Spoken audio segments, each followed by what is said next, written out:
Bueno, muy buenas noches. Estoy muy agradecida a la organización por traerme y también a todas las personas que esta noche eligieron estar aquí.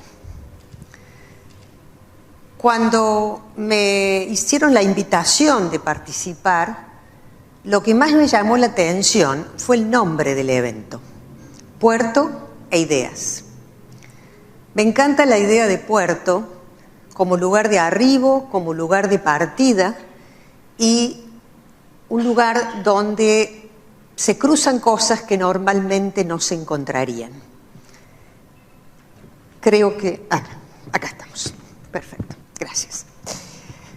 Esto de que cosas que normalmente no se encuentran de golpe se cruzan, ocurre desde siempre. Pero los seres humanos lo hemos hecho mucho, mucho más frecuente. Y para ello hemos inventado los puertos. Esos lugares donde se intercambian materiales y seres vivos no humanos, deseables e indeseables, y personas, y también ideas. Desde su origen mismo, los puertos han sido puertos de ideas. Intercambio de ideas sobre cómo organizar la sociedad y de cómo organizar la naturaleza. Por eso me pareció tan interesante el nombre de este evento y me pareció apropiado hablar esta noche sobre las distintas ideas de cómo relacionarnos con la naturaleza. Hace millones de años no había ni puertos ni ideas. Éramos solo un montón de moléculas inanimadas. Y lentamente comenzaron a surgir los arrecifes y los bosques y los parques y las autopistas y un montón de gente haciendo millones y millones de cosas distintas y cada vez más puertos.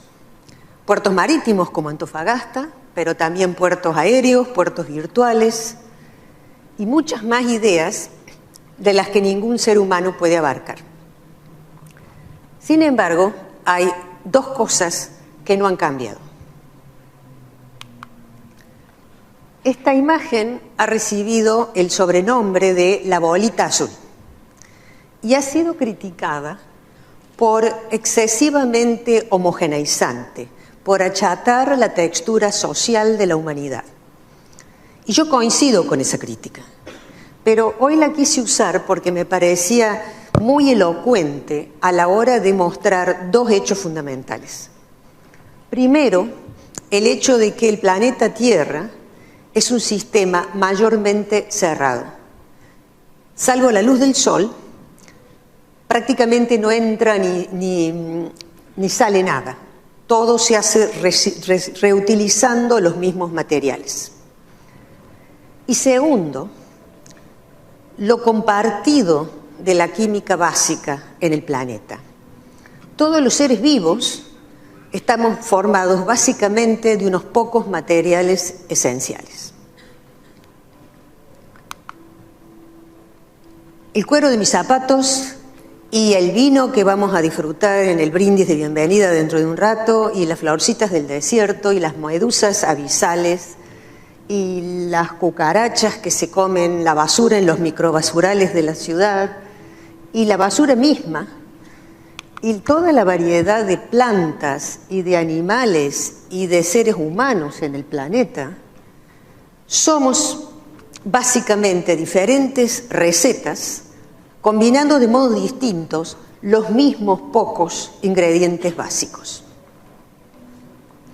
No solo eso, sino que casi ningún material esencial para nuestra vida lo podemos tomar directamente del mundo inanimado, sino que necesitamos adquirirlo a través del cuerpo de otros seres vivos, a través de las llamadas cadenas tróficas, que son esas redes de interacciones donde los seres se comen a unos a otros y cuando mueren se descomponen y sus moléculas vuelven a repartirse como vienen haciéndolo desde hace millones de años.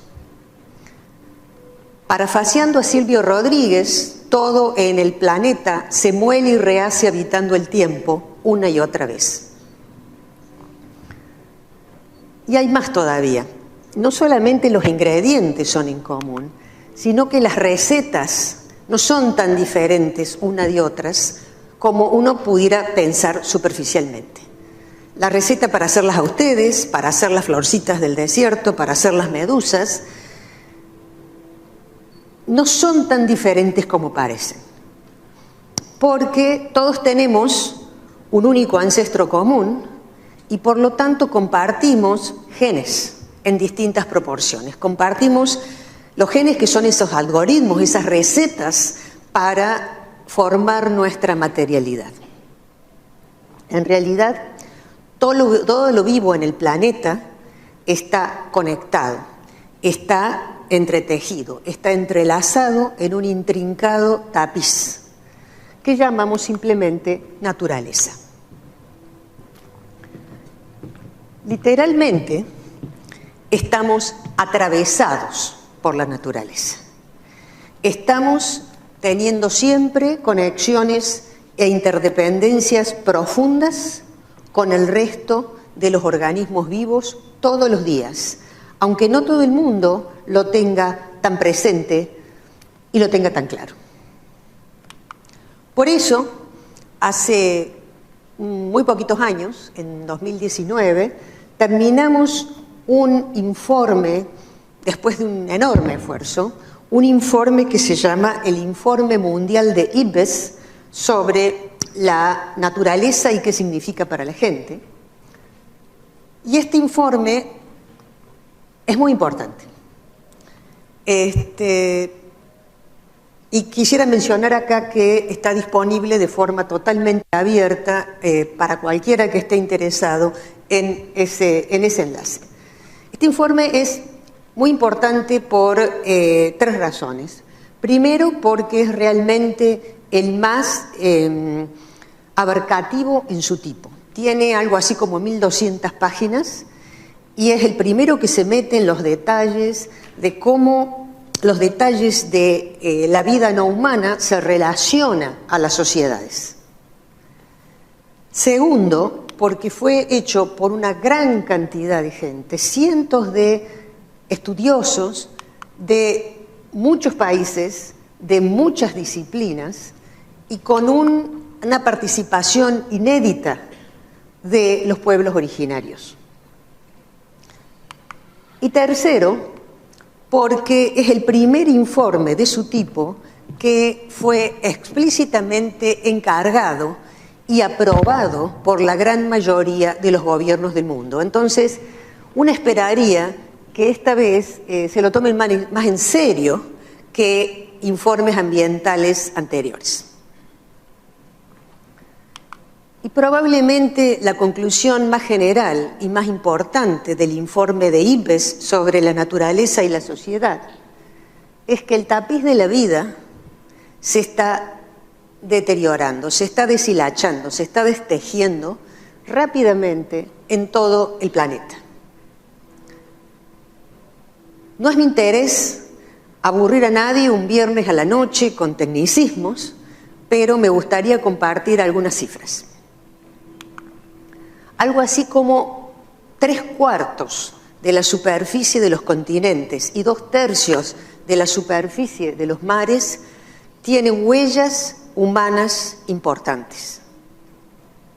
Esto quiere decir que la biosfera ya no está dominada por procesos naturales, sino que además los seres humanos somos una fuerza estructuradora mundial. El Edén, entendido como esos lugares vírgenes, intocados, pristinos, vacíos, y todas estas palabras dudosamente románticas, tan acendradas en el imaginario occidental, parece estar hoy en día confinado a una fracción mínima de la superficie del planeta. Este es un mapa muy generoso, por cierto, de las llamadas áreas intactas. Y hace poco aparecieron estudios que muestran que incluso ellas tienen huellas humanas más profundas y más antiguas de lo que nos imaginábamos. Y todas ellas están afectadas indirectamente por la contaminación a distancia y por el cambio climático global. O sea, no podemos volver al Edén porque el Edén no existe. Otra conclusión importante del informe IPBES sobre la biodiversidad y la humanidad, probablemente la conclusión que recibió la mayor cantidad de atención por parte de los medios de comunicación y las redes sociales, fue el hecho de que algo así como 1/4 de las especies de animales y plantas en el planeta está en peligro de extinción.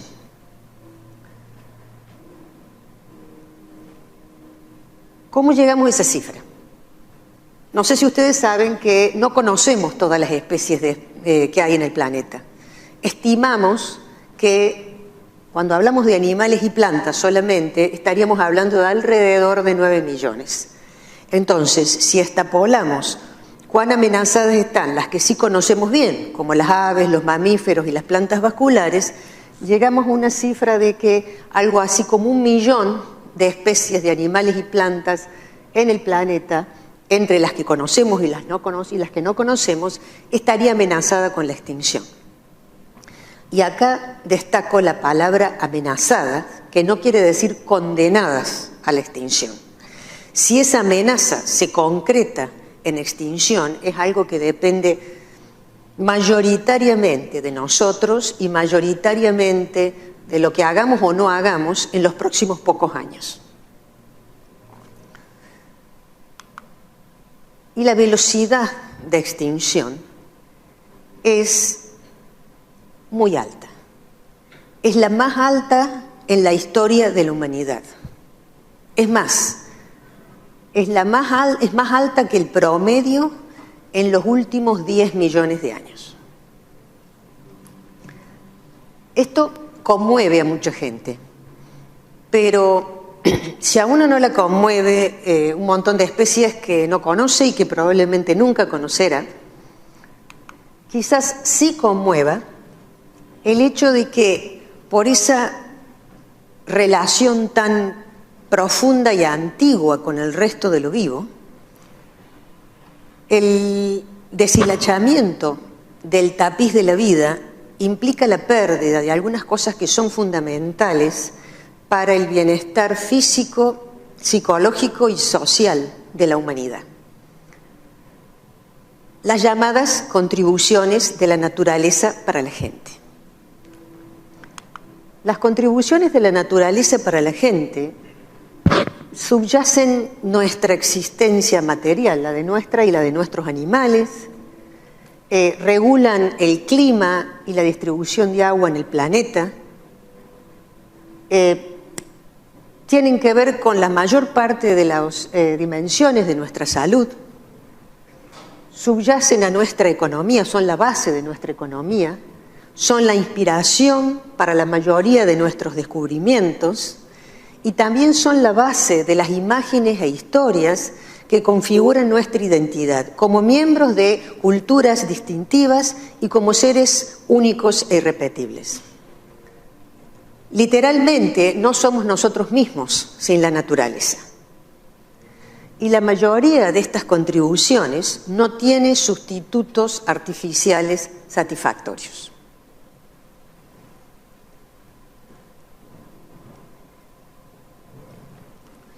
Ahora bien, algunos de ustedes se estarán preguntando cuál es la diferencia entre las contribuciones de la naturaleza para la gente y los llamados servicios ecosistémicos o recursos naturales vivientes. Es muy simple. Los recursos naturales vivientes y los servicios ecosistémicos son un subgrupo, están incluidos, son una forma particular de concebir a las contribuciones de la naturaleza para la gente. Son una forma particular de concebirlas desde el punto de vista de la economía, desde un punto de vista de oferta y demanda. Eso está perfecto y mucha gente lo entiende así, pero hay mucha gente en el mundo que no concibe su relación con la naturaleza en términos de oferta y demanda. Entonces, para ser mucho más inclusivos, mucho más pluralistas y contener a todas las visiones de lo bueno y lo malo que nos da la naturaleza, es que creamos esta noción de contribuciones de la naturaleza para la gente. Y en este mismo informe hicimos un balance de cómo ha sido el cambio de 18 tipos de contribuciones de la naturaleza para la gente en el planeta en los últimos 50 años. Yo creo que la mayoría de ustedes, particularmente los de fondo, no puede leerlas, yo lo lamento. Lo que sí vimos es que 3 tipos de contribuciones, concretamente la producción de alimento humano y forraje, la producción de fibra y madera y la producción de energía basada en seres vivos, aumentaron dramáticamente en los últimos 50 años. No solamente aumentamos nuestra capacidad de producirlos, sino también de transportarlos entre regiones lejanas del planeta. Literalmente hemos inundado el planeta con estas mercancías. Pero no quisiera dar acá la idea de que esto de transportar cosas a grandes distancias y lo que es comercio entre lugares distantes es algo nuevo, es algo de los últimos 50 años. Obviamente que no. El comercio entre lugares distantes y los llamados teleacoplamientos, o sea, el intercambio de materiales entre lugares distantes, es algo muy antiguo.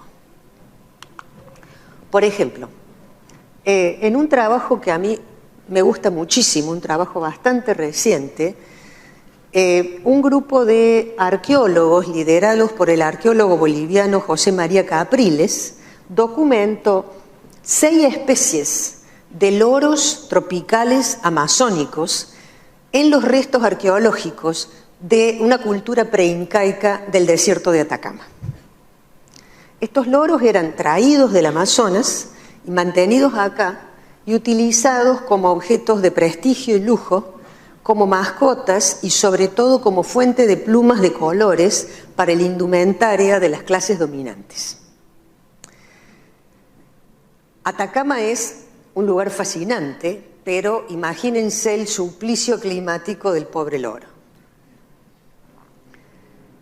Y hay más todavía. Gracias al análisis de isótopos en los restos de los loros, se pudo saber que no eran simplemente traídos y mantenidos vivos por un tiempito, sino que eran criados en Atacama. Eran alimentados a largo plazo con maíz fertilizado con guano de aves marinas. Fíjense, estamos hablando de minerales que del fondo del Pacífico, traídos a la superficie por los peces, pescados por las aves marinas, cuyo guano era recogido por estos grupos preincaicos y utilizados para fertilizar en el medio del desierto el maíz que servía para alimentar a los sufridos loros. Para mí es un ejemplo hermoso, además de local, de teleacoplamiento. Y además supongo que fue una sorpresa para todos quienes pensaban que la fertilización en la agricultura con guano de aves marinas era algo del siglo XIX. O sea que el teleacoplamiento es muy antiguo, pero indudablemente se aceleró mucho en los últimos siglos y se exacerbó en las últimas décadas. Acá tienen, por ejemplo, las rutas de comercio durante el Imperio Romano, durante la Edad Media, durante el siglo XVIII y finalmente durante el siglo XXI. Estas son nada más que las rutas aéreas. Durante los últimos 50 años, el consumo, el gasto per cápita promedio en el planeta aumentó el 1.300% y el comercio internacional aumentó el 900%. Y las amenazas a animales por actividades humanas, 2/3 son por actividades locales a esos animales, ¿sí? Directas o indirectas. pero un tercio es motivado no por las actividades de consumo local, sino por el consumo de actores sociales que están en puntos distantes del planeta. Un tercio. Y en este sentido, Chile no es tan mal ejemplo, porque el consumo dentro del territorio chileno amenaza algo así como 156 especies de animales dentro del mismo territorio. Y amenaza solamente 24 especies de animales en países distantes. Obviamente sería mejor que no amenazara ninguna, pero no está tan mal, digamos, comparado con otros países que amenazan miles de especies de animales en todo el planeta. Y paralelamente a estas tendencias, probablemente muchos de ustedes estén conscientes de que hay una gran cantidad de gente en el mundo que no tiene energía ni abrigos seguros, y hay algo así como 800 millones de personas que directamente pasan hambre. Pero, como pueden ver de las cifras que les di, esto no es un problema de producción absoluta de los bienes que hacen falta. No es un problema de limitaciones en el transporte, y mucho menos es un problema de comunicación entre los países. Es claramente un tema de distribución. Y hay más todavía. Recuerden que les dije que había habido una suba muy pronunciada en la producción de alimentos, energía y fibras. Junto con esa suba muy pronunciada, ha habido una baja muy pronunciada en el resto de las contribuciones de la naturaleza para la gente a nivel mundial, que también son esenciales. Estamos hablando de la regulación de los suelos, la regulación de los desastres naturales, estamos hablando de la regulación del clima, de la polinización de los cultivos, de la provisión de experiencias físicas y psicológicas, de la base de las identidades regionales. Estamos hablando del control de organismos nocivos. Estamos hablando de la regulación de la composición del agua del océano. Estamos hablando de cosas realmente importantes. Y estas bajas y estas subas no son independientes. Las subas son la causa principal de las bajas. El producir grandes cantidades de estas mercancías y energía de una forma realmente conveniente y con muy buenos precios para quienes lo pueden pagar, aunque haya que moverlos entre lugares distantes del planeta, necesariamente tiene impactos serios en el tapiz de la vida, en términos de destrucción del tapiz vivo y en términos de injusticia y sufrimiento al interior del tejido social. Este modelo que he tratado de caricaturizar en 2 o 3 frases es, por supuesto, un modelo económico, pero va mucho más allá de un modelo económico. Es un modelo de apropiación de la naturaleza, es un modelo de relación con los demás a través de los organismos vivos. Es el modelo de la naturaleza como botín. Y como todo modelo de relación del mundo, se apoya en una serie de narrativas sociales.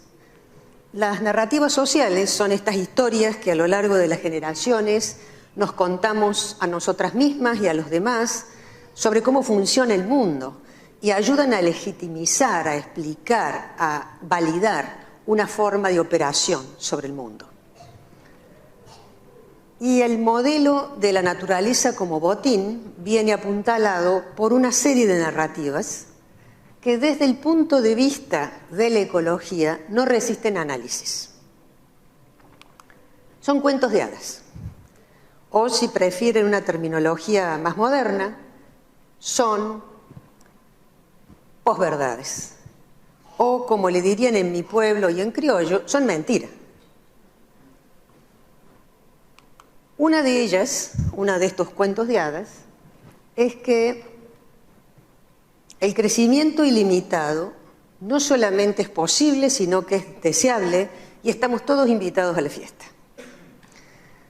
En un planeta fundamentalmente cerrado, donde todos los materiales mínimamente se reciclan, esto no solamente desafía las leyes de la biología, sino también de la física.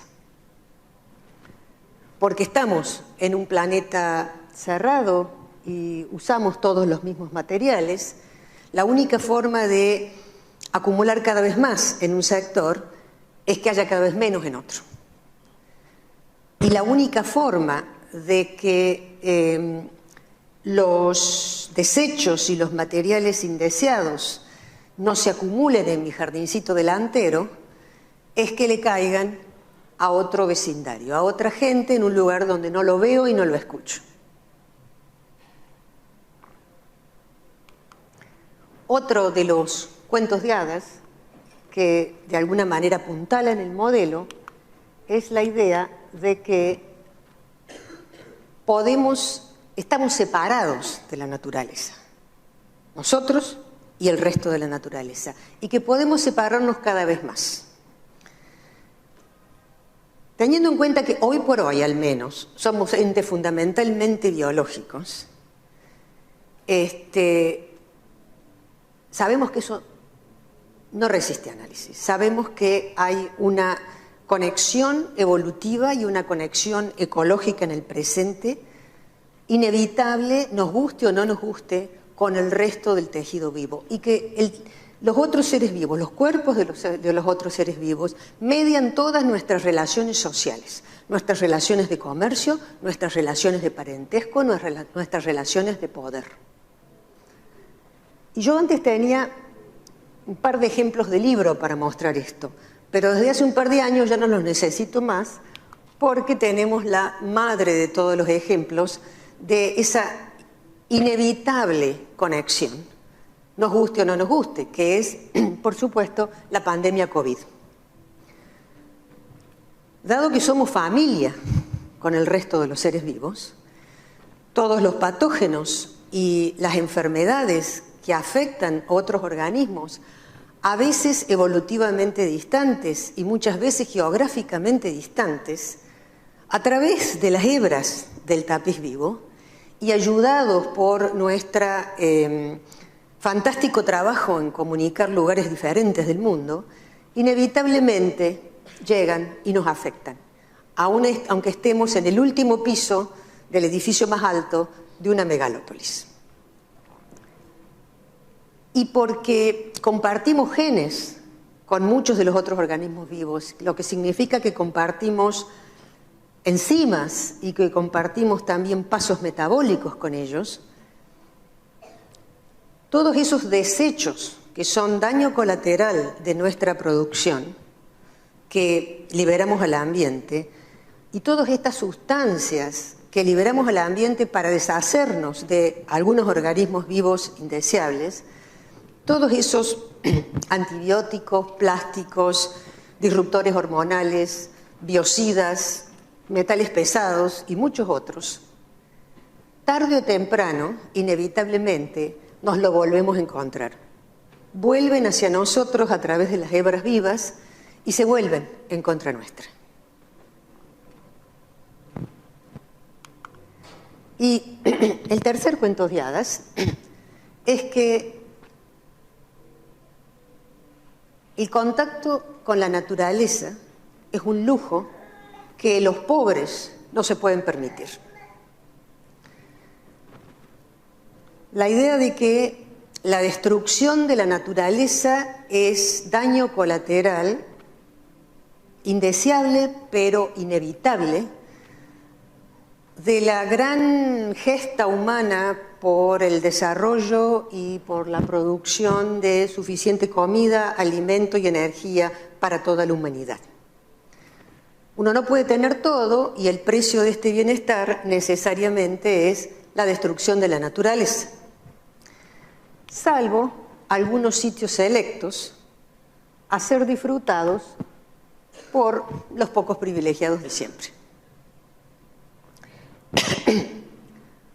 Este modelo de apropiación de la naturaleza, que denomino naturaleza como botín, sirve a demasiada poca gente.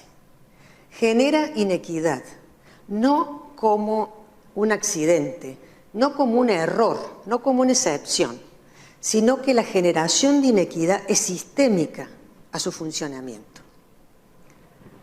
El modelo de la naturaleza como botín genera pobreza material como consecuencia inevitable de la generación acelerada y desmedida de riqueza. Pero además genera algo mucho más sutil, pero mucho más difícil de abordar, que es la violencia de no tener algo que los otros sí tienen, aunque no sea esencial. El jovencito de la villa arriesga su vida y muchas veces la pierde, tratando de conseguir el dinero para comprarse las zapatillas o el vaquero o el celular último modelo, porque se compró el cuento de hadas de que eso lo iba a hacer feliz y exitoso, de que con eso iba a ser un ganador. Y no se pregunta por su derecho a vivir. Y no se pregunta por su derecho a tener las vitaminas que le permitirían aprender y pensar mejor. O su derecho al aire puro que le permitirían vivir más. No se pregunta por qué no lo dejan acceder al mejor espacio verde de la ciudad. El derecho que él siente violentado es su derecho a tener ese celular, no su derecho a una salud plena y a una relación plena con el resto del mundo vivo. Cuando la ciencia nos dice que este interconectarse mutuo con el resto de lo vivo es algo que viene ocurriendo hace millones de años y por lo tanto es nuestro derecho de nacimiento, es el derecho evolutivo de todas y cada una de las personas. Por eso decimos que el destejerse del tapiz de la vida no es solo un problema de ambientalistas, no es solo un problema del Ministerio de Ambiente, es un problema que afecta a todas las personas y por lo tanto es un problema del que se tienen que ocupar todas las personas. Entonces, tenemos tres modelos posibles. El Edén, primero, ese Edén intocado e impoluto que no existe. No ha existido por decenas de miles de años y mucho menos existe ahora. El modelo de la naturaleza como botín sirve a demasiada poca gente, por demasiado poco tiempo, es demasiado injusto, es demasiado peligroso. Nos queda entonces el modelo de la naturaleza como jardín. Jardín entendido no como una cosa artificial, sino todo lo contrario, entendido como el cuidado, como el tener algo cerca, el coexistir, el cuidar e involucrarse. Ese modelo abre algunos caminos para trabajar hacia un futuro un poco mejor, para toda la vida sobre la Tierra, incluido, por supuesto, la nuestra. Entonces, me gustaría terminar hoy con algunos pensamientos sobre algunas cosas que se pueden hacer, algunos modos de actuar dentro de este modelo de la naturaleza como un amoroso jardín, sin ningún ánimo de prescripción, simplemente humildes aportes desde la ecología. A nuestro modo de ver, se trata de poner mucho más énfasis no en separarnos del resto de lo vivo, sino en la conexión y la coexistencia. Se trata, por supuesto, de minimizar nuestros impactos toda vez que se los pueda hacer más suaves. Se trata, y esto es muy importante, de ponernos a pensar y considerar todos los costos de nuestras elecciones y acciones. No solamente lo que pagamos, sino todos estos costos ocultos que no vemos, todos los costos en cuanto a daño al tapiz de la vida, en cuanto a injusticia, a sufrimiento humano y no humano, que están involucrados en nuestras decisiones muchas veces triviales de todos los días. En lo que elegimos, la forma que elegimos usar la energía, la forma en que elegimos vestirnos, comer, movernos, usar el tiempo libre. En nuestras elecciones de qué causas apoyar o no apoyar, qué cosas comprar o no comprar. También se trata de incorporar el respeto por todo lo viviente, no solamente en una política ambiental, no solamente creando áreas protegidas, sino en todos los quehaceres sociales.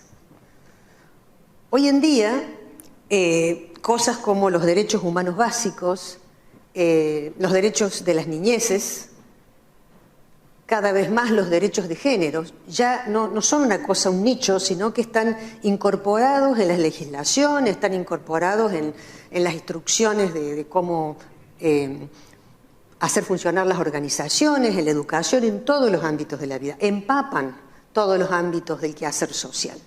De la misma forma, el cuidado por el resto de lo vivo debería empapar todos los ámbitos del quehacer social.